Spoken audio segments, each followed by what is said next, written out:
turabaramukije bakunzi mwese b'ikiganiro igihe cyacu twizere ko mugwe neza aho muherereye hose abari mu bibazo nabo tubabwiye tuti mwihangane nta mvura idahita tubibutse ko ikiganiro igihe cyacu kibasesangurira abantu bakoze n'abariko bakora ibyiza mu gihe cyabo tukakubwira nawe tuti n'igihe cyawe cyo gukora ibyiza uzibukirwa ko mu kiganiro igihe cyacu cuno musi rero tubabwira ko umuntu yari afitiye ikimazi abantu benshi kuko yari umuntu yatwenza cyane uwo nawe so wundi ni Edmond Toyi.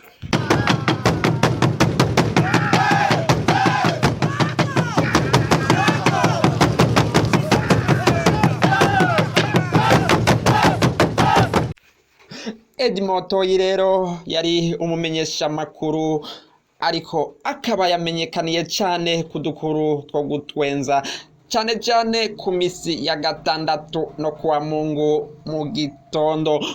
Gutwenza biratuma umuntu amenyekana, si ibyo gusa gufasha umuntu kumara umubabaro ukumva unezerewe, stress z'ubuzima ukaziruhuka basi na gatoyi.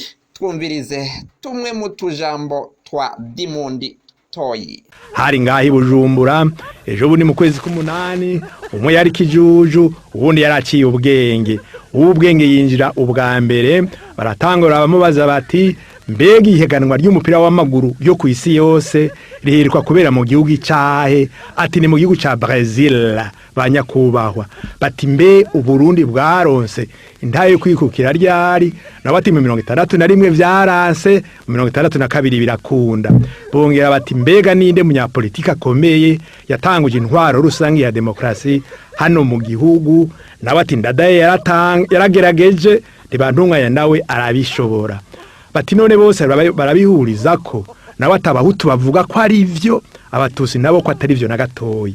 Bati genda uramenye umwe w'ikijuju nawe ico gihe yari abunze inyuma y'idirisha agerageza gufata ku mutwe inyishu z'uwo w'incabwenge kuko ibibazo atashobora kubifatira rimwe ku mutwe. N'urukoti n'icuya kubera ubushuhe arinjira. Batangura bamubaza bati mbewe sha nuro rwuya nakantu uvuye he? Ati ndawe ati mvuye mu gihugu cya Brazil banyakubahwa. Ati wavutse ryari? Nawe ati 61 byaranse, mu 62 birakunda. Bati yampaye inka. So ninde? Ati Ndadaye yaragerageje ntibantunganya nawe arabishobora.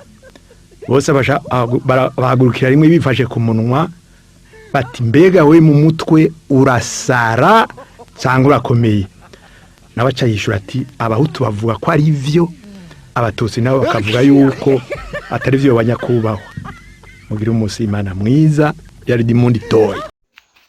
Edmond Toyi rero yari yarize amashure, yari umu intellectuel, akaba yarabaye n'umwigisha ariko ingabire yiwe yarayicuruje. Mbuniye akagohe cyane abantu bize bijya wize ubikoreshe ariko ucuruze nitarano yawe. Dangije ndabipfuriza rero kugira igikorwa ukoze uzirata ku mutumba wawe. Aha niho ikiganiro cuno musi kigarukiye. Mwakoze mwese mwaduteza amatwi, tukazosubira mu biganiro byacu byo hanyuma. Mwari kumwe na Tarsis Nzosaba ubategurira akongera akabashikiriza ibiganiro. Mwese ndabubaha, mugira aho muba mwubahwe, Imana ibahezagire. Harawakoze ku gihe cyabo